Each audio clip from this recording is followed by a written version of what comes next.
Good evening, New York Jets fans. How we doing? I'm Glenn Naughton with Jet Nation Radio and JetNation.com. Be sure to log into JetNation.com where you can register and become a part of what is the most active Jets message board on the web.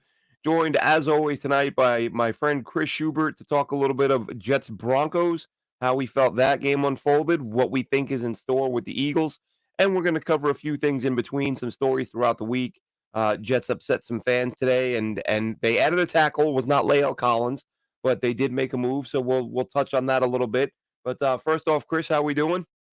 Glenn, you're tired because you're playing a new sport. I'm in a I very am. echoey hotel room. It is a very weird Wednesday night for us doing this show. A very interesting week in Jetsland coming off the win against Denver on Sunday, leading into probably the biggest test so far for this team, at least defensively, that we've seen through this season, and potentially a look ahead of what we can expect from this team when the schedule gets soft in the second half of the season. So, a lot of stuff to dive into tonight. I'm looking forward to it. Yeah, if you get the chance, Jets fans, there's this game. I was just telling Chris about it. I don't even know how it's pronounced. I've literally played it today for the second time. I don't know if it's paddle or padel, but it's basically like a combination of tennis and racquetball, a very small tennis court encased in plexiglass. You can play the ball off the wall. It's pretty wild. And I think playing an hour plus of that tonight is the reason why my brain's not completely functioning. Check it out, Padel. Um, so yeah, Chris, the Jets go into Denver, face a team that, of course, they downplayed it all week, but we all know how bad they wanted this game for Nathaniel Hackett. They go in there, they hold on 31-21, huge play at the end, defensively. I talked about it right after the game, and everyone's been buzzing all week. Quincy Williams just keeps going. All pro type season. I think if we see him used more often as a blitzer, I think he's going to go to the Pro Bowl. I think he's going to get an All Pro nod, and this has been since week one. And as I said, Chris, you and I have nothing to apologize for. I think we both liked Quincy plenty, as a player, but nobody saw this coming from him. We all talked about how he would sometimes play out of control, overrun things a little bit, the hair on fire mentality that wasn't always a good thing. But this year, he's on point and he's just killing everything. Yeah, I'm done discussing this linebacker group as a weakness for the New York Jets, right? Oh, We discussed absolutely. it in the summer. We thought it was a weakness. They're not playing as a weakness. And the thing with Quincy, in this, we have been very, very consistent. You, Dylan, myself, the highs were really high, the lows were Yep. really low with Quincy Williams. Well, guess what? He's eliminated a lot of the lows, and a lot of the lows are now just like the middle of the road. And then he's got all those highs that you see on a regular basis, and he is becoming one of the more overall well rounded linebackers in the sport right now, and is certainly playing like one of the best players at that position. So, yeah, if you're going to discuss this team defensively, I think the question marks that you would ask now, at least, is where's the consistent pass rush? And where are they going to get better at safety? Those are the two things that you would be asking here at this point. Maybe that's a little bit nitpicky, but if you were going to say, hey, what's the thing that's stopping this defense from reaching that next level that we think they can all reach? It's consistent pass rush, and it is the safety play, which has been questionable at times. But the thing I'm going to stop doing for at least the next couple of weeks for a large portion of the rest of the season, I'm not talking about Quincy Williams. I'm not talking about TJ Mosley. That group is playing very, very good, and they have become a strength of this team. Even Mosley, I would say, oddly enough, because you just generally don't see it as guys get into the age bracket that he's in. But he looks a little quicker. He looks a little more explosive. Like he doesn't, I'm not saying he's having the same type of year that Williams is, but even some of the plays he's making, I'm looking at this going, I feel like this is the best version of him the Jets have had in a couple years. There's no big blunders, right? And I think that's the big takeaway is with CJ, and the immediate blunders I can think of are some pass coverage reps against tight ends and running backs in which he's just not even close. The play against Buffalo where he jumps off sides, those are at least the things from last season that you immediately come to mind. I can't, and I could sit here and go through all the games and try to remember play. I can't remember a major blunder from this linebacking group this season. That is a credit to the coaching staff. That is a credit to these players. They have turned what we all thought was the biggest Mhm. weakness on this team defensively into one of its strengths here through the first 5 weeks of the season. Yeah, and I think the biggest question right now about this Jets defense is, and the offense too. But since we kicked it off with the defense, why the slow starts, and how much is it impacting this team? Because I keep making the point that while they're doing a lot of things that are frustrating, there's the bend that but don't break. They're giving up a ton of yards. But listen, I for years If you think back far enough, we don't have to think back too far, Chris, but it may not seem like it right now, but there was a time when the Patriots were good. Mhm. That doesn't apply this year, Yeah. but the number of times the Jets would play the Patriots and you'd be ripping your hair out because they would have some games where they would move the ball up and down the field and always settle for field goals. And you'd always just say, you're not going to win football games kicking 4 or 5 field goals every week. You got to get in the end zone. The Jets, top 3 in the NFL right now, keeping teams out of the end zone. So while they're frustrating in that they're giving up plays that, they're getting gashed on the ground early on, that's going to be a big challenge this week with Jalen Hurts. But they're holding up in the red zone and they're playing lights out in the second half. So you're kind of they are putting the offense in a little bit of a hole, but I see people talking about this defense because they have been, I would say, they have come up short of expectations, but I see people talk about this defense like they're a bottom 3 unit because they're giving up points early. And I try to explain, like, points in the first quarter count the same as the points given up in the fourth quarter. Like, at the end of the game, you add them all up, and no point is one is worth more than another. And they are holding teams to totals that they should be able to win these games. But why the slow starts? And if they can straighten that out, they'd be set. Yeah, I think what appears to be the most frustrating, at least for me, and I think other Jets fans feel the same way, is it doesn't feel like there's an adjustment being made. This is a constant reoccurring theme week in and week out of slow start, slow start, slow start. And there's never been the quick start from the defense, a quick turnover, a quick 3-and-out to hand the ball to the offense where you immediately get the momentum back after the other team is starting with the ball. And Glenn, I'll run this by you.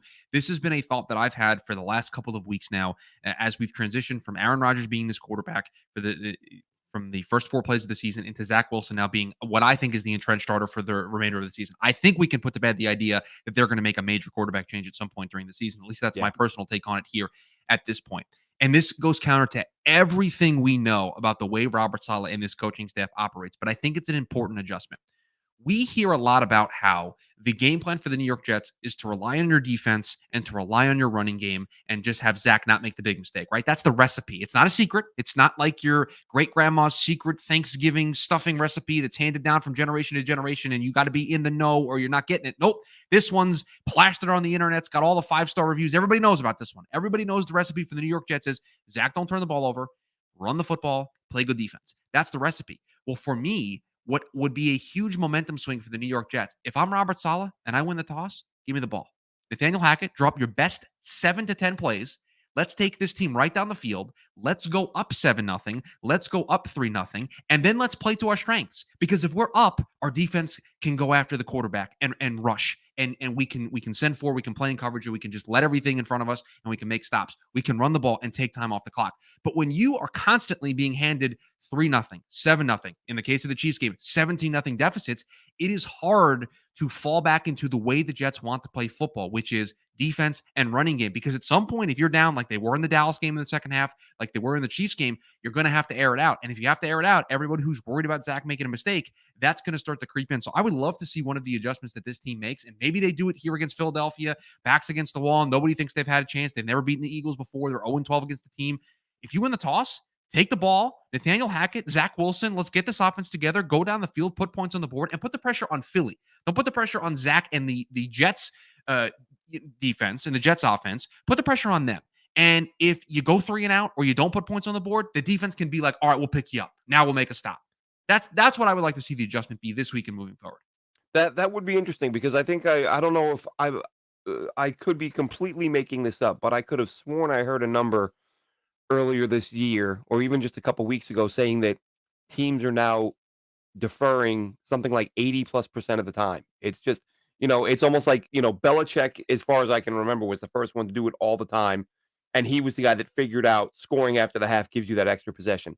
But there you do every now and then you see teams take the ball and it surprises people, but it's normally for that type of reason. Hey, we wanted to dictate the pace of the game. We wanted to get, come out of the gate fast and do exactly what you're talking about, which is get a lead early on. And this is Go ahead. The Jets are at a talent disadvantage at quarterback. They are going to be for the Oh, remainder of the season. And when you have a major talent discrepancy at the most important position on the football field, you have to do things counterintuitively. You have to do things differently. You have to play the chess match differently than everybody else. That means being a little bit more aggressive on fourth downs to make sure that drives are ending in touchdowns. That means pulling some tricks out of your hat. We saw it in the Dallas game. The rare fourth down fake punt that Robert Saleh went for at the perfect time. It was the perfect call. It yep. caught him napping. It kept the drive alive.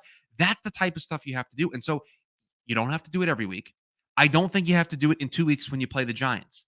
But against the Philadelphia Eagles, when points are going to be, you are not going to keep pace with the Philadelphia Eagles and win a game like they did against Washington a couple weeks ago in overtime where both teams were in the 30s. That's not the way the Jets are going to win the football game.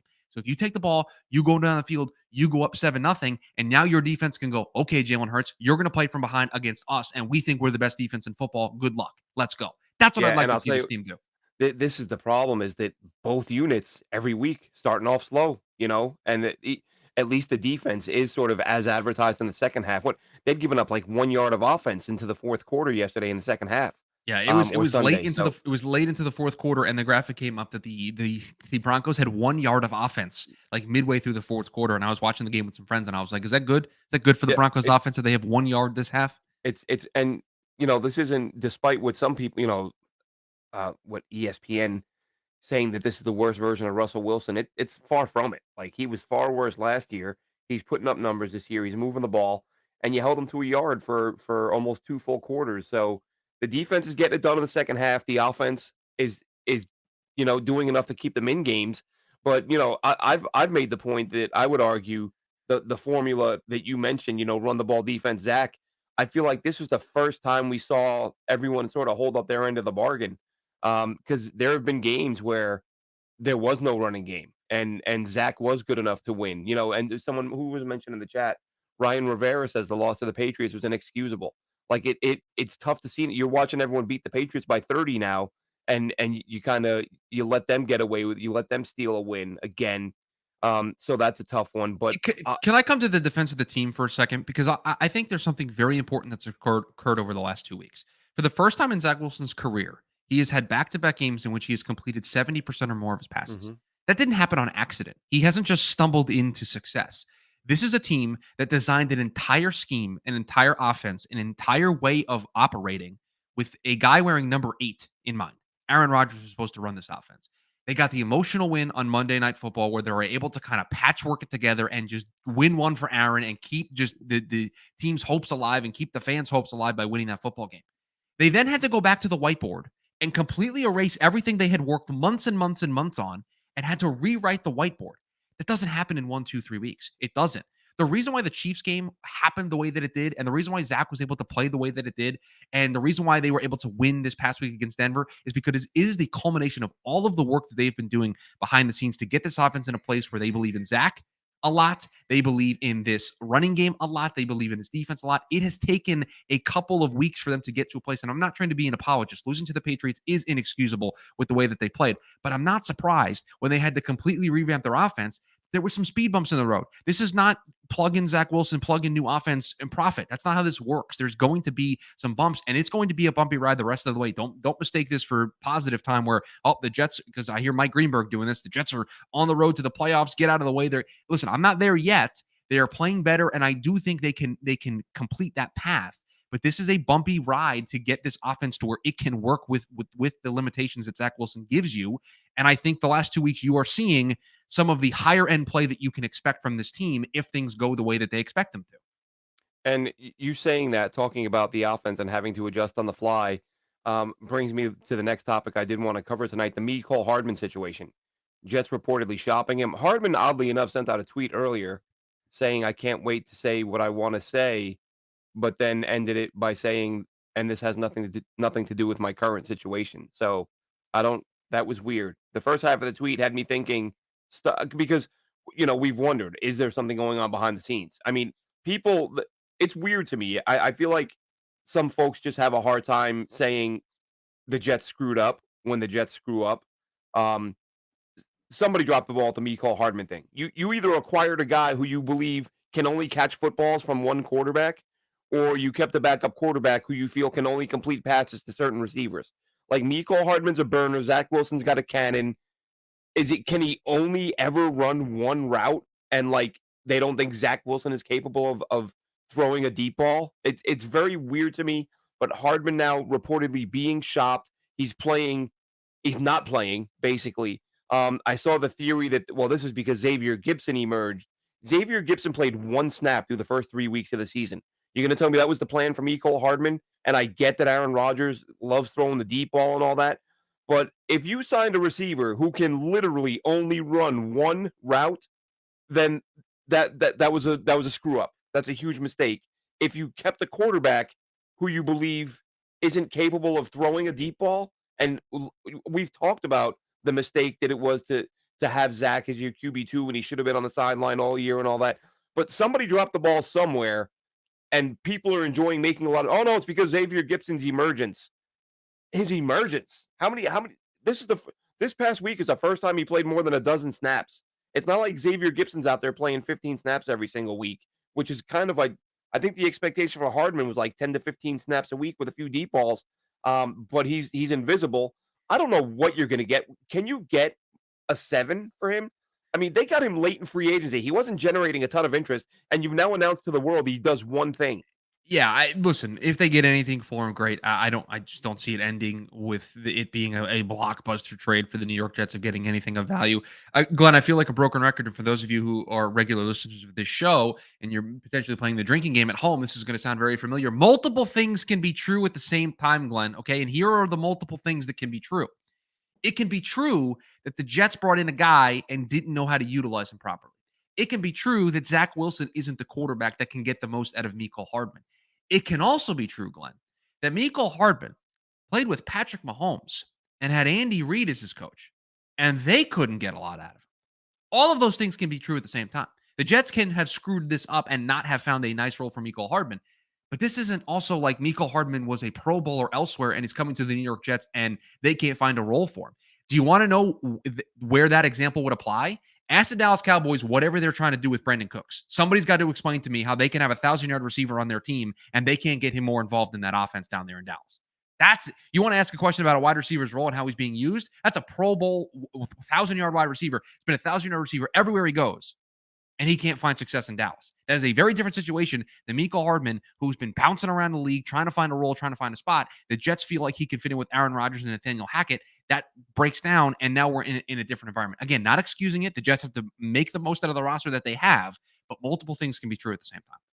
And that reminds me, the other thing I wanted to touch on was again, you didn't exactly break the bank for Mecole Hardman, but it's a roster $4 million. spot. It's upwards of $5 with incentives. Whatever million that could have gone elsewhere, but it's not gonna end any playoff hopes by throwing away a couple million. Can you put up a comment? Because I there's a comment in the chat that's just driving me insane. Can you put up the comment by Twisted, please? Because this comment is just I don't know if we're watching the same football game.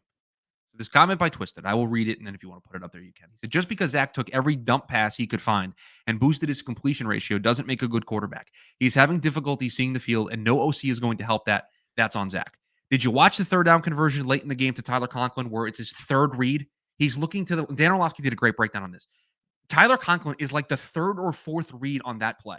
So if you're telling me that he's having difficulty seeing the field, third down, game on the line, have to keep the drive alive, or you're going to give the ball to Denver with a chance to win the football game. He goes to his third read after starting with his left, coming all the way to the right. And oh, by the way, his right tackle is out of the game because he tore his Achilles and Elijah Vera Tucker. He's got Max Mitchell playing right tackle. So he's able to have enough time to go from his left all the way to his right and throw a strike to Tyler Conklin. We're not watching the same football game. You can be critical of Zach. You can be critical of what he's able to bring from a high ceiling perspective. That's fair. But to tell me that he's not getting better and to tell me he's having difficulty seeing the field, you have not watched the last 2 weeks. I'm sorry, you just haven't. Yeah, I've gone through this. I've kind of stopped going back and forth with people because if as you said, and I tweeted this the other day about that number that you mentioned earlier, first time in Zach Wilson's career he's completed 70% 2 weeks in a row. He's never completed 60% 2 weeks in a row. He's not completed 70% 2 weeks in a row, and it is swings and dump offs. But guess what? Like that's part of the game. And Patrick Mahomes will tear you apart taking checkdowns and dump offs before he lets one rip. It's And I'm part of the sorry. game, and it's a part of the game Zach Wilson couldn't execute up Right. until this year. And I'm sorry, people can't have it both ways. You can't complain when he's playing poorly. Oh, he can't even complete the checkdowns. He can't even complete the quick stuff. He can't even like Drum says, like he's got the yips. He can't. And then he starts to do all that stuff. And then the criticism is, well, that's all he's doing. So he's just padding his stats. He's just making his number. You cannot have it both ways. Again, Yeah, Glenn and I are not saying that Zach Wilson is a Pro Bowl caliber quarterback. Glenn and I are not saying Zach Wilson is a top 16, top 20 quarterback in the National Football League. Is he playing well enough to give the Jets a chance to win? The last 2 weeks, unequivocally, the answer to that question is yes. Zach Wilson was the reason why they were in the game against the Kansas City Chiefs on Sunday Night Football, and Zach Wilson absolutely had nothing to do with why that game was close. Their red zone inefficiencies and their red zone play calling is thing number one that needs to be addressed from this team. Hopefully they'll get better. And even Robert Saleh said, we've just got to be better down there. Like, Zach Wilson's not the problem right now. Like, this should yeah, not be a conversation. Just stop, please. and Just stop. and You're coming into it with an agenda, and that's fine. You want to be a Zach hater, that's fine. I got off the bandwagon too this summer, and I said I don't think he can be anything anymore.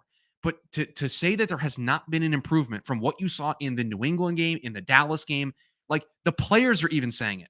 You're not going to believe Alan Lazard. You're not going to believe Garrett Wilson. You're not going to believe any of this stuff. And I know I was critical of the way Robert Saleh handled himself in the press conference, but the last 2 weeks has made Robert Saleh look like a genius in that regard. A genius. yeah, and Drum saying the yips are gone. That was sort of that. I Completely gone. Like you the, don't even see, like he's not even hesitating. yep, Everything's where it needs to be. If it's a short check down, if the first read's not there and he's going to Brees Hall to the backfield or he's going to a tight end, like nothing's missing. He's not missing anything like in the dirt or he's not doing any of that stuff. yeah, and By the way, that the that throw was to one of the Garrett Wilson on reasons. the interception wasn't a bad throw. It's Yeah, not oh, perfect, but it's not a bad throw.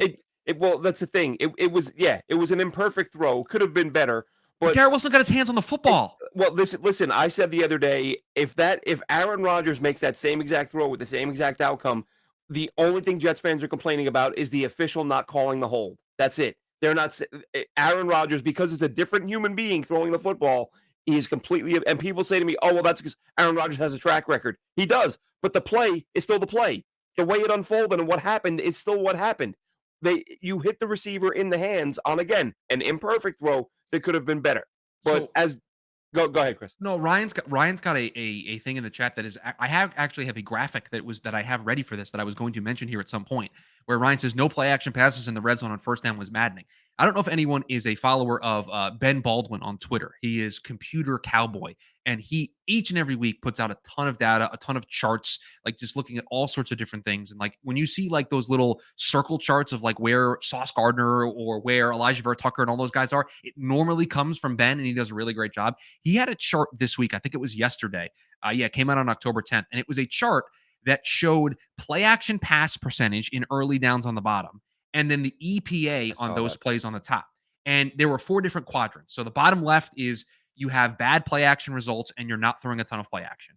There's the bottom right quadrant, which was you're doing a lot of play action, but you're bad at it. And Herbert, Prescott, Fields, Dobbs are all in there. Then the top right is you're running a lot of play action and it's going very well for you. And the guys that are excelling at that are Baker Mayfield, Geno Smith, Ryan Tannehill, Daniel Jones in that category. Then there's the category of good play action results and little play action, meaning when teams are running It's these play working, but action you're plays, not doing it. it's working, but you're not doing it a lot. Do you know who's in that group? Zach Wilson. He's in a group with Joe Burrow and Jordan Love and Lamar Jackson and Brock Purdy and Josh Allen, who's in that chart. This team needs to utilize play action more. They need to utilize the game. They got away. This is like a little secret from the game that they actually won on Sunday. They got away from what made their offense be able to move up and down the field against the Chiefs on Sunday night. They completely abandoned some of the passing game stuff of play action. A lot of the things that made them successful against Kansas City, they abandoned it against the Broncos on Sunday. And they were able to get away with it because they completely took the handcuffs off Brees, and he was able to play really well. But they got away from some of that stuff, and I'd like to see them mix that stuff in a little bit more. And yeah, they got to be able to start utilizing play action earlier on in the down, first and second down in particular, because they've had great success with it so far. He's like, not only is it like he's good, he's like one of the best. Like the only 2 that are better than him in that bucket are Kenny Pickett and Josh Allen. That's it. Yeah, that's it. It has been frustrating. I've for years, even as a kid when I first started watching football, and when you start kind of getting into the strategy and what teams are trying to do, I've always been a fan of play action early on in the red zone. Like just get those linebackers to come up a little bit, because as they say all the time, right, things get tighter in that part of the field. You don't have as much room to work with. So, run a couple play action passes and try to get those linebackers to open up the amount of space you have to work with behind them. And we're not seeing that enough, but it has been encouraging. And getting back to Drums' comment, that was sort of, for couple of years now, I always go back to the Atlanta game in London that I went to when that was the first time I walked out of the game and I was like, I think Zach Wilson might have the yips. Like the example I always gave, it reminded me of Chuck Knobloch, a guy Right. that we can make that throw in Not practice a good 100 times out of comparison. 100, Not a good but on comparison. game day he can't do it. And I said that was one reason that I was holding on to hope with Zach this offseason and saying that was like sort of my number one thing. Like poise was one, but the other thing was if he can clean up the mental mess where he's in his own head and he can't complete a screen pass, if he can add that element to his game, you're going to have the second and threes and the second and eights, or sorry, second and twos instead of the constant second and 10, third and 9, all this stuff because these plays that don't look spectacular on screen because it's not a great downfield throw, but it's still something you have to execute. And as he's doing it, I mean, he's showing, as Drum said, the yips appear to be gone. I think that's a huge reason why we're seeing him start to uptick. And I think that it's an it's an underappreciated development in his progress.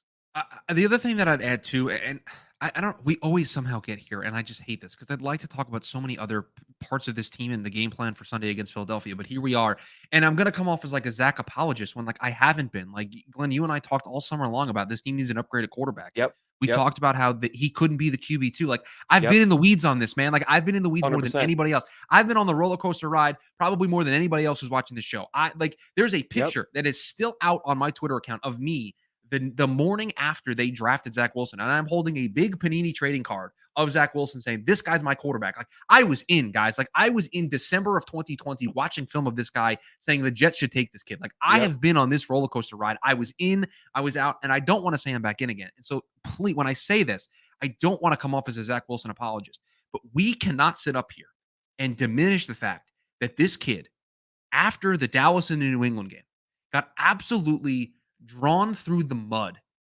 everywhere. Local, national, radio, TV, podcast, print, you name the media format. Zach Wilson got basically bullied on that platform that he stinks, worst quarterback in the league, couldn't play, gonna get embarrassed, needs to be benched, doesn't matter who they bring in, play Tim Boyle. Like this stuff was constant 24/7 for the lead up into the Kansas City Chiefs game. And what does he do? He goes out there and plays the way that he does. And then it's, okay, Zach, let's see you do it again. And then what does he do against Denver? He plays well enough for them to win. I don't want to hear a single person ever again. I'm sorry if these words come out of your mouth. I don't want to have a actual intellectual conversation with you about the New York Jets. Do not question this kid's mental makeup. I don't want to hear it anymore. I do not want to. It would have been the easiest thing in the world for this kid to stumble and fall and completely fail against the Kansas City Chiefs because it is everything we've seen from him in the first 2 years of his career, but he didn't. And then he stacked 2 games together, which he hadn't really done over the first 2 years of his career. So I'm done. You don't want to think he's a good quarterback? Fine. I kind of probably agree with you at this point because he's not there yet. But please, I don't want to have any more conversations about this kid's mental makeup, this kid's ability to bounce back. I'm done with it. I am done with that conversation. He might be bad. He might not be able to win the Jets enough football games, but I don't want to hear those conversations anymore. I'm done with them. Yeah, and I don't like I said, I've stopped engaging with people who say he's and I still see it. Oh, he's still the same guy. He's not any better. Okay, There's no then difference. we're good. I don't need to I'm have a like, conversation with you about the man, New York I Jets. We're fine. can't. I've said what you said a second ago. I've said a million times. I was all in on Zach out of BYU. He's probably the only quarterback. Over the years, you watch these guys coming out of the draft. He's the only quarterback I've ever, and thank goodness to whoever put it together. I forget who, but somebody had basically posted a several hours long video of every single throw he made in college. And I think I watched it a couple times. And I was like, I was, again, all in on the guy, wanted him. But when he played poorly, and this is what people, a lot of fans nowadays won't do, rather than make excuses, I just went, oh, this guy is not playing well right now. This guy might not be good. And I got a lot of pushback from that because this is when they were, 4-2, 5-2, or whatever. You don't know what you're talking about. Look at the record. And I'm like, I don't care about the record. Like, this is the Mark Sanchez Jets. This is defense and running game where, he's throwing no touchdowns 2-3 weeks in a row and they're still winning football games. and he's completing 50% of his passes, and I got people saying, "Leave him alone, he's playing well." No, he's not, and that's why he got benched. The, And I say came into this year saying he can't be your QB2 because the plan is to bench him, and he's going to get you killed if you have to play him. But he's turning things around. So I'm calling it as it's happening. Whereas there are some folks who are like they refuse to get off the he sucks bandwagon and will not acknowledge the fact that he's doing some things better than he had before. And that's all I'm saying. As you said, I'm not saying he's arrived. I'm not saying he's a superstar. I'm just looking at him going, oh, he's getting better. Let's keep watching and see what happens.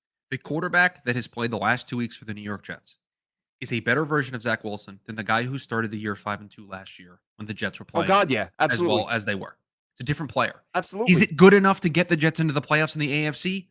To be determined, right? I don't know. They've got a nice schedule in the second half, but they still got to play Miami twice. They got to play Buffalo again. They've got to match up against Cleveland that if they get to that point could have major playoff implications late in the season. That's a week. I think it's a week 17 Thursday night game on the schedule. Like there's landmines all over the second half of that schedule, despite it being quote unquote easier for the team. So I don't know if it's going to equate to playoff success. But everybody thought this season was dead and buried 3 weeks ago. It's not anymore. It is not dead and buried. They're 2-3. And I don't. There's a lot of conversation of the Broncos stink. Okay, I've watched Jets teams lose that game in the past. Yes, They didn't. They didn't. They're 2-3. Look at it at face value. Whatever happened in the last 5 weeks is in the past. It is on to Philadelphia. That's the big priority. Guess what? If they potentially beat Philly on Sunday, and I don't think it's out of the realm of possibility, I'm not going to pick them on the show tonight to beat Philly. I will pick Philly to win the football game, but I do not think it is out of the realm of possibility because that Philadelphia team has not played well defensively this season. They have not. And so there could be opportunity there. And if the defense keeps them off the board enough, it could be close. But if they beat Philadelphia, you watch, Glenn, everyone's going to come sweeping back in God. about them on a run to the playoffs. And I don't want to hear it. I really don't. If they beat Philly, you're going to see it's going to be Jets fans are going to fill the stadium again, which by this week, I bet it's going to be 50-50, if not worse. Philly fans travel.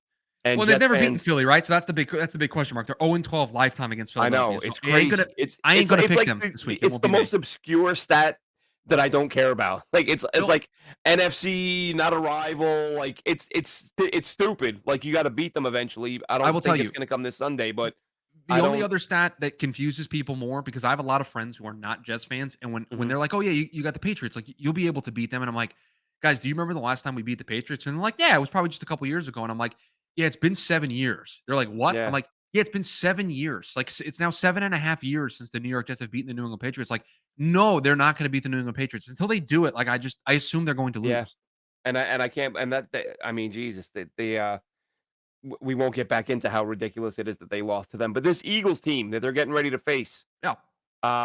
Undefeated. I have not gone back. I've watched one of their games earlier in the year. I was planning on watching 2 this week.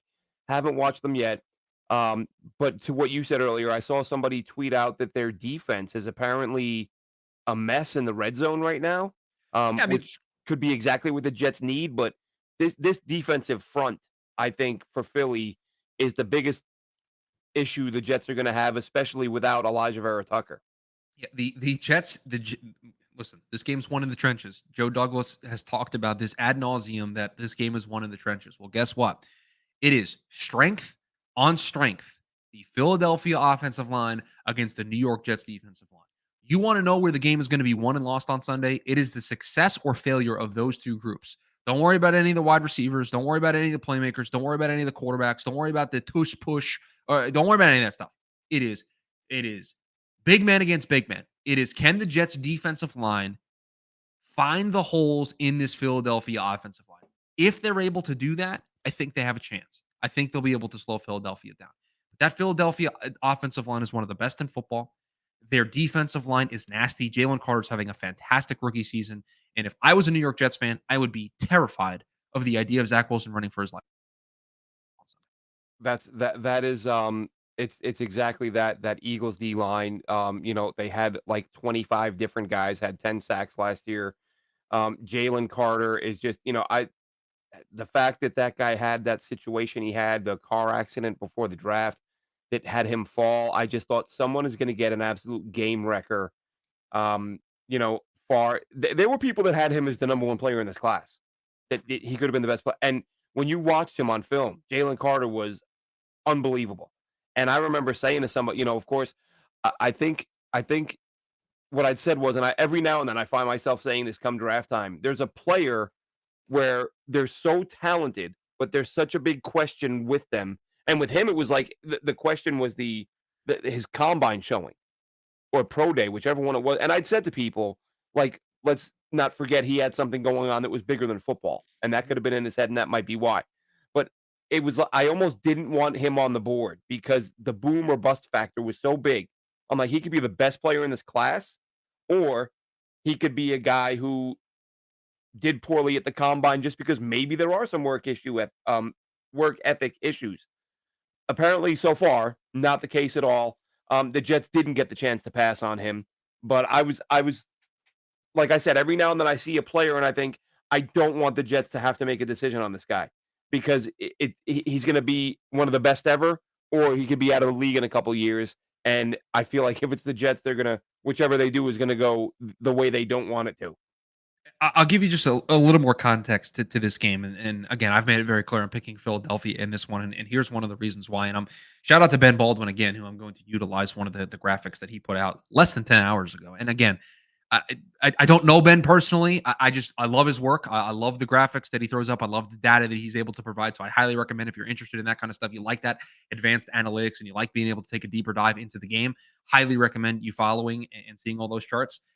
The pass protection rankings through week 5. And what Ben does is he takes a compilation of a bunch of different places and he puts them all together. The Philadelphia Eagles rank number 1 in pass protection among all these metrics through 5 weeks. The New York Jets rank 28th. You may be thinking, Chris, that's not very good. Well, how about this for you? Run blocking. Philadelphia also number 1 in that capacity. The Jets number 4. So the Jets clearly having a better job in the run game in terms of run blocking. So Joe Tittman's able to succeed. Max Mitchell's pretty good there as well. They're having more success there. But you have Philly number 1 in both pass blocking and run blocking. That's what you're going up against, Jets defensive line. You got to find the holes in that to be able to find success on Sunday. Yeah, and that is not going to be easy. And Ryan Rivera says, "How did Sam Howell put up 31?" Listen, Sam Howell's better than you think he is probably the answer to that question. I'm a Sam Howell stan. I got the tweets on draft day saying, I was basically saying, I know he is not a consideration for the Jets, but somebody is going to get a steal with Sam Howell here. The kid can play. He was phenomenal at UNC. He's got guts. He is not afraid to throw the ball down the field. Not the tallest, not the biggest guy, not the traditional big pocket passer, but He's got we're great seeing more. playmakers. Terry McLaurin, Samuel, Dotson. You got Brian Robinson Jr. and Antonio Gibson out of the backfield. Logan Thomas is your tight end. They got a decent offensive line. The enemy's creative, right? And so if you're a defense and you're going up against the Washington Commanders, you're gonna have Dotson and Samuel in motion and Brian Robinson Jr. moving all over the place. Antonio Gibson might line up as a wide receiver, and you're gonna have a lot of stuff flashing in your face, and you're gonna have to figure it out. And oh, by the way, Sam Howell can move. Sam Howell can run. You got to account for that as well. So it just, I think Sam Howell, listen, do I think he's a top 10, top 12, top 16 quarterback? No, I don't think so, but he's playing a very, very good brand of football right now. And the reason why is because I think Eric Bieniemy and company, there's just so much to account for in what they do. I haven't done a super big deep dive into some all 22, but my assumption is you're going to get a lot of motion. You're going to get a lot of stuff that's just going to create movement, and eyes are going to be in the wrong place. And Sam Howell's accurate. He can drop the ball in between a safety and a corner. He made some beautiful throws in that game. Yeah, and you saw it in the Thursday night game against Chicago where he was able to hit I think it was McLaurin on a ball in between the safety and the corner, and he just dropped it right over the top of the corner linebacker and just dropped it in there and was able to just throw a dot. And he that's what he does. He's not going to wow you with his arm talent, but he's I think he's good enough to be able to keep them in football games, and they got a good defense. So yeah, I think the answer to your question, Ryan, is I think you're probably undervaluing Sam Howell and what this Washington offense is able to do right now. Because I think they're impressive. They got talent all over the place. Yeah, I think when I watched Sam Howell in college, because I liked Baker too. I liked Baker Mayfield a lot coming out. I felt like he was like Baker light. Like you said, he ran well. Baker runs well. Threw really good deep balls. Just like Baker, that he was kind of like Baker, but without the baggage. You know what I mean? Yeah, the thing with Howell is he was in the UNC, and this will be a good piece of information for everybody. And Phil Longo isn't there anymore. But the Phil Longo offense in North Carolina that they ran is the read is predefined for you. you are reading one side of the field or the other based on the pre-snap look that you get from the opposing team. So when Sam Howell breaks the huddle with a play, the play is designed with identify what coverage I'm up against, man zone, whatever it is, cover two, what I'm looking at. And then based on that read, I'm either going to run this to the left or this to the right, right? Like it is going to be one version of a play that is split into two. So the reads are predefined for somehow. So the question going into why he slipped in the draft is, could he process well? Could he make reads where he's got to go 1 to 2, and then if it's not there, switch to the other side of the field, go 3 to 4, or go to the check down? Could he get up to speed with an NFL offense? That was kind of the question mark. It's why he got drafted late, why he sat all that time. Well, Bieniemy's making it really, really easy for him. And I mean that as a compliment to Bieniemy and a compliment to Howell. They are really, really doing a great job. And again, haven't done a full deep dive, but I've watched the Thursday night game and was able to see some stuff. They're really creative in what they're able to do, and they make it very, very simple for Sam Howell. And that's why he's able to have success. I know Ryan says he was wondering what the team did to put up 31 on the defense. Was intentionally taking a shot at Howell. No, I wasn't saying that you were. I'm just saying maybe it's just the fact that, Sam Howell isn't viewed very highly when maybe he should be. Maybe he should be viewed a little bit better than I think people think, because I think this offense has got a lot of talent. They're incredibly creative. And they're great. Seventh in run blocking and 12th in pass blocking, I believe. Let me make sure I have that. Yeah, 12th in pass blocking and 7th in run blocking. So their offensive line holds up very well. And so that allows them to be able to look down the field and make plays. Yeah, and let's see. Mecole says we should pick up Cousins. I don't see No, that no, happening. absolutely not. It's Absolutely just not. well. Let's touch on that real quick. Can I tell you why this is? No, Did can we I talk tell you why about this? money yet? I can't We remember. haven't. We'll save that for the end. Can I tell you why this isn't going to happen? Go ahead. If Kirk Cousins leaves in free agency at the end of the season, they will get a compensation 3rd-round pick for Kirk Cousins. The New York Jets would then have to beat that 3rd-round, because if you're the Minnesota Vikings, right, I'm going to get a 3rd-round pick in compensation at the end of the season for Kirk Cousins. If I'm going to trade him in the middle of the season and completely wave the white flag, tell my fans, don't show up to the games, we stink. You're going to see Jaron Hall play. Like, we're not going to, we're packing it in. You got to beat a 3rd-round pick. Oh, guess what? You can't move your 1st or 2nd-round pick right now. Not happening. Kirk Cousins isn't going to play for the New York Jets. I think it comes down to, because that is the talk now, right? Everybody's saying Minnesota's got to have a fire sale. They're Justin Jefferson's out. They're what are they? I think they have 1 win, 1 or 2 wins. But yeah, and that's the point I've made a few times in saying, whatever the Jets give up for him, the Jets are getting a 3. The Jets are getting that comp pick when he walks. So that helps the Jets, but they're not going to give him away. And the Jets are, even if you wanted to say, okay, we'll give you a 3 next year, you're going to give him a 2 the following year.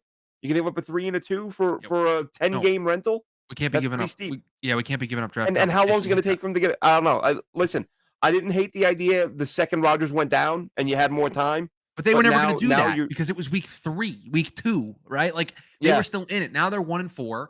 And the season is sinking. And oh, by the way, I don't want, and somehow this has gone from a Jets podcast into talking about every other football team, but that's fine. That's what we do here on the show.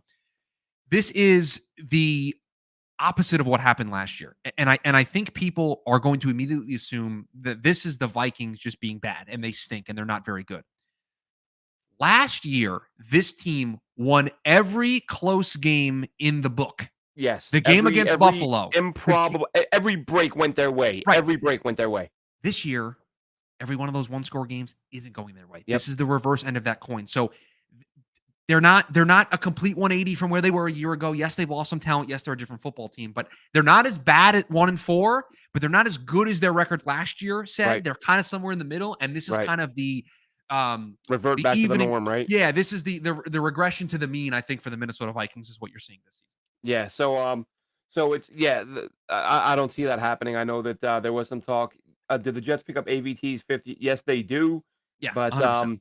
But it's still, and I made this point the other day, Chris. I did a short video the morning after that game. Between AVT being out again for the rest of the season, second year in a row, and yes, he did come back in the game, but seeing Mekhi Becton down on the turf twice, Joe Douglas has got, and someone asked earlier, what's the over-under on Becton making it to the bye week? I think he does, but seeing him down on the ground a couple times gets you wondering, like, does Joe Douglas feel like I've got no proven tackles going into next year? Like, I don't have a guy I can rely on. Carter Warren, I think he'll see the field boy before the season's over. We'll see how he does. Young guy, plays both sides and all that. but the Jets have some worries at tackle, moving forward. Yeah, and listen, we all think AVT is the best offensive lineman this team has, and he's played everywhere on the offensive line except center, right? But at some point, the fact that he's missed 2 straight seasons with an injury at some point and has cost him, his year early on. I don't want to be this guy, but you can't count on him going into 2024. You can't go into 2024 and say, "Oh, getting AVT back." We're going to have him No, for 17 games because that hasn't been a thing yet. right. Has not been a thing for That's what you did AVT. this year. Right. And so now you're gonna have 2 years of a sample size. And listen, Achilles injuries are no joke. And that's why all this hubbaloo about Aaron Rodgers coming back early, I'm just not there. These are serious injuries. This is not something you just walk back into. So we'll see. I mean, they're gonna have a first round pick. If I did a mock draft today, whatever is the best offensive lineman that is available at the time that they're picking is the person that I would give to them right now, because that is the thing that they need. And we'll see. We'll see. Yeah, I that's the thing. I dread to think this team having another top 10 pick, because that just means they had another We're not there. terrible Well, season. easy, Glenn. I didn't say top 10 pick. I didn't say that. But I just said listen, when but they're on no, the clock, this is they whenever pick an I hear offensive what they lineman. should do, No, I and this is understand. I understand. this is my bias, because I've from the first time I saw this guy play a couple years ago, man. If they're in position, I know they need O-line, but if you're in position to take Brock Bowers, like you Glenn, you Glenn, can't not take Brock Bowers. you and I are gonna be on opposite ends of this. Not to say that Brock Bowers is not a good player, but the New York Jets are not in the business of drafting a tight end. That is not what they need right now. That is not what they need to do. I want Brock Bowers. I understand that. I I don't I understand don't that. I I I don't understand care that. what they're in the business of I doing. I want understand Brock that. Bowers. I understand. That's all it comes I down to. wanted No, I wanted anybody not named Will McDonald with the 16th overall pick, and we didn't get that either. So, yeah, that's still, again, that could have been a guy who plays, but well, Will McDonald, in fairness, fumble recovery on the Xavier Gipson fumble on the punt. So Will McDonald out there making plays. Let's not be too negative. But. yeah, Gibson's got to hold on to the ball. But Yeah, well, you knew it was going to happen. You knew the moment they kicked it, and it was an opportunity for the Jets to take their first snap of the season with the lead. You knew something bad was going to happen. You just knew it. yeah, let's see. Joe Campione says Joe's not right on this. I'm sorry, Conklin Joe. was the first. No, It's just he not. wasn't. It just was not the design Starts on read the on that left play. side. He comes over. Conklin wasn't the first read. Yeah, it just Howell's Dan the Orlovsky 13th did a great ranked. breakdown on this. It's not the first read. Yeah, and Howell. Yeah, like I said, Sam Howell, fantastic player. Um, yeah, Cousins. It's not even worth talking about at this point. Not going to happen. Would have loved, like I said, earlier. I don't know. And plus, I really expected the Jets to beat the Pats. As you said, Chris, they haven't, so we shouldn't. But I really thought they would. I feel like, and that's why this Eagles game is so big. I feel like the difference between 2-4 and 3-3 is enormous in the Yeah. play. It's almost like you feel like 3-3 were 500s, was played. They will have won 2 out of 3, played hopefully 3 good games in a row, and sort of some momentum to build on going into the bye and a chance to go to the playoffs. Whereas 2-4 is like, all right, that's a big mountain to climb. As you said, some good teams still on this schedule. Glenn, I have a question for you. Okay. And I know it's different for you because you live across the pond. And so time zones and dates are different for you. Yes. If I told you that the New York Jets, you wake up on Monday, October 30th, the day before Halloween. Okay. If I told you the New York Jets on October 30th were 3-4, would you take it? Would you say okay? Would you be like, I'm in? Yeah, absolutely. Okay. Well, they have Philadelphia a bye, and then they have a vaunted road game against the New York Giants. Yeah. If they are 3-4, in that game, going into the game against the Chiefs, which is a Monday night home game, the Jets are staring 500 after week 10 or after week 9 directly in the face. Directly in the face. Even if they got blown out, they lose 42-0 on Sunday. 500 is imminently achievable for this football team entering week 10. And week 10 is at the Raiders, who, I'm sorry, I know they beat the Packers on Monday Night Football. They don't impress me very much. Yeah, What's that Shania Twain song that don't impress me much? The Las Vegas Raiders don't impress me much. No, they've got some issues of their own. They gave up 100 sacks the other day. 2 weeks ago. Jets D line will feast against the Giants. We sure hope they do. Listen, if Evan Neal's still playing right tackle, absolutely they're going to. Yeah, Carl Lawson might even get a pressure. I mean, this is Oh, that's if he's healthy. if He he's was he active. was a healthy scratch this past week, so And we'll see you how know, that. this is the unfortunate thing. If you play Lawson, teams are so desperate for help Play on the Bryce edge. Huff more, by the If he way, had, since we're well, here. that's happening. They're finally doing it. They're finally doing it. He's More, 2 even weeks more in a than they're row. playing him. More. Yeah, 2 weeks in a row. Yeah, exactly. Yeah, just ask how much he's playing, and then just tell them Yeah, more than just that. more, That's more, not an more 98 snaps, please. percent good. You're almost No, yeah, there. yeah, you're More, almost there. more. Yeah, every play I want him out there. Yeah, he's what a story that guy is, man. And what I love most about this is that now that we're seeing him on earlier downs, because a lot of, and I won't even say haters, there were a lot of non-believers who were like, oh well, the reason Huff is so effective is he only plays on passing down, so he knows he's only ever going to rush the quarterback. Not the case now. They got him playing first and second down. He's playing rundowns, and he's still having the same impact. So the idea that it was only, or that the major contributor was the fact that he only plays on obvious passing situations, no longer the case. The impact is still there from him. What a steal! And I mean, you look back now, like when they tagged him with that second round tender, I was like, no one's going to do that. No, like teams haven't, like, I understood his value, but I don't think other teams did. And I was like, I don't think anyone's going to give up a 2 for him. Now, if you could get him for a 2, teams would jump on that in a heartbeat, and they'd be crazy not to. Yeah, yeah. He's been amazing, and they're going to need him on Sunday in a big way if they're going to be able to pull off the upset. We can make our predictions, and then I know you want to talk about money. That's your big thing that you want to Yeah, close we'll the show we'll with. we'll So touch on that one. I So have yeah, I what do have you got? Philadelphia. I have Philadelphia winning this one. I think very similarly, and I don't know how many people because I know the Jets were playing in the late window as well. But I always have the Jets game on, and I have Red Zone on, so I'm watching multiple games at the same time. So I was able to get a good look at this Philadelphia Rams game this past week. And I think you're going to see a script that's really, really similar. 23-14 was the final score. It was close, but Philly was able to pull away late. I think that's kind of what you're going to see this week. I have it 27-17. I think that's what you're looking at. I just don't think the Jets are going to be able to score enough points, but I think Philly gets the dub. And if it's 27-17 and the Jets are in the game in the fourth quarter, I don't believe in moral victories. I tweeted about this. The Jets need to win football games, but I won't feel too terribly if that was the outcome on Sunday. Yeah, I'm right in that range with you. I'm thinking 23-16, somewhere in that ballpark. But again, I'm man, hopefully tonight might go back and watch a couple of Eagles games because I'm intrigued by the fact that they're supposedly really struggling in the red zone. But I just see, especially again, losing AVT against a D line like Philly is going to is going to be such a big factor. Max Mitchell played admirably last week, but Sign this Lyle Philly, Collins. what's that? Sign Lyle Collins. What? Yeah, I haven't seen an update. I saw a few hours ago that he was taking a physical with the Giants. I don't know if they were implying he was that close to signing, but I, one I know he minute they worked said out. I know he worked out with the Jets, and then he was going to immediately work out with the Giants. But if yeah, it's not a done deal with the Giants, then he should absolutely be signed by the New York Jets. yeah, that was that's a drum a few of us have been banging the last few days. Let's see. Eagles defense is coming for the Jets. They will absolutely, no doubt about it. 41-23 Eagles. Look, wouldn't shock me. This game could be a blowout. The Eagles are that good.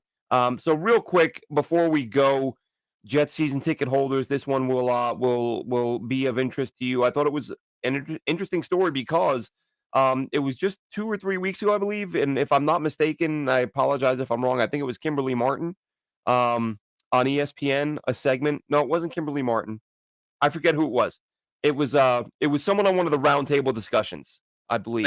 They have so many of those on ESPN. It's hard to And differentiate I don't who. watch them. This is the thing. Like, I don't have ESPN. They have 87 analysts that are on all of these shows. It's very hard to Yeah, figure and out. I'm a big Kimberly Martin guy.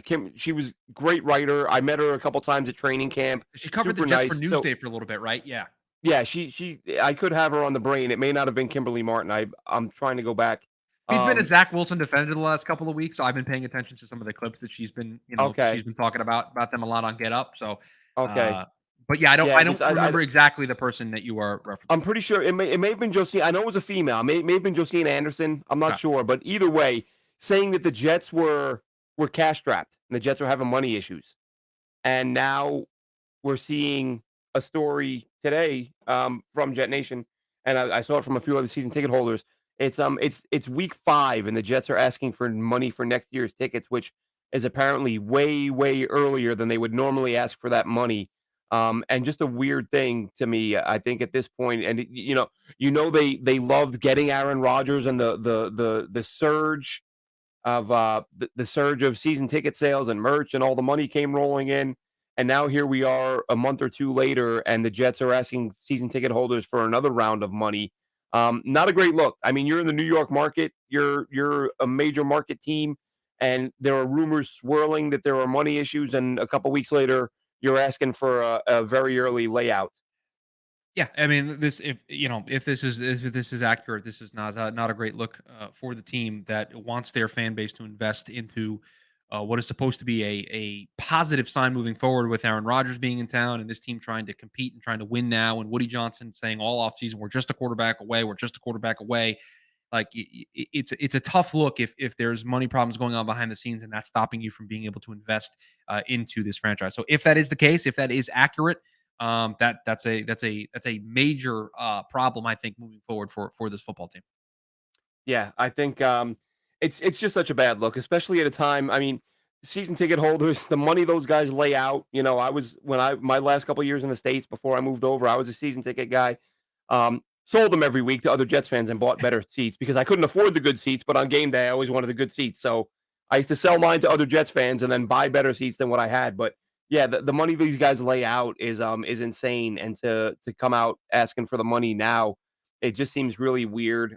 There was even a story a couple of years it was what, 3 years ago maybe? Joe Douglas' second year that there were money issues and that kind of swirled for a little bit, and now we're hearing it again, and that's why they didn't go after a big ticket quarterback. I don't know if it's true, but this story certainly doesn't help it. No. On the front page right now at jetnation.com from Phil Sullivan. Give that a look if you like, and plenty going on Jet Nation. Chris, go ahead and give out your socials handles, and we'll get out of here. Yeah, you can follow me on Twitter at Chris Schubert _. I've been tweeting a lot about the New York Jets, and listen, I've been watching some college quarterbacks, and I'm getting excited for draft season, which is right around the corner. So I'm sure we'll get into that here at some point on the show. We're gonna hold it off as long as we can, as long as the Jets are still mathematically alive. I think we hold off on it, but just know Glenn and I are behind the scenes talking about players pretty regularly. So. Yeah, I think that was actually going to be my next statement. I was going to say even if we start doing one or two players a week, I'm we in. should start incorporating a I'm little in. bit of draft stuff I'm in.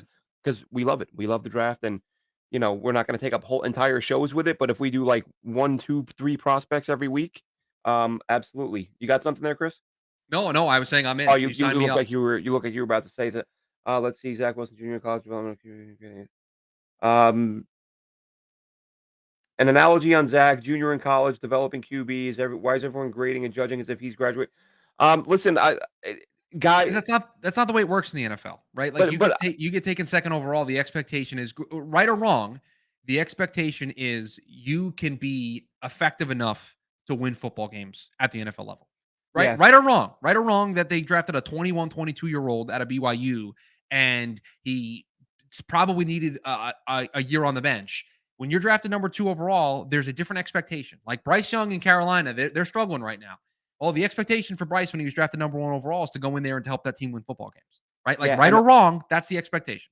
and you're not wrong about that, Chris. But a point that I've made a couple times now is that I like, and whether it works or not in time we'll know. Sure. But I like the fact that the Jets did what they did and said, we were wrong to play him early. Let's go back to the drawing board and Yeah. start over because the talent's still there rather than give up on the kid. And that's what I love. And it may blow up in their face, and that's fine. Mhm. But I would rather that than have him go and have Kyle Shanahan or some other QB guru grab that kid and fix him and either have a high level starter or a guy that they end up trading for a couple of premium picks. Stick with him. Give him. I'd rather keep him a year longer than you should than let him go a year before you should have.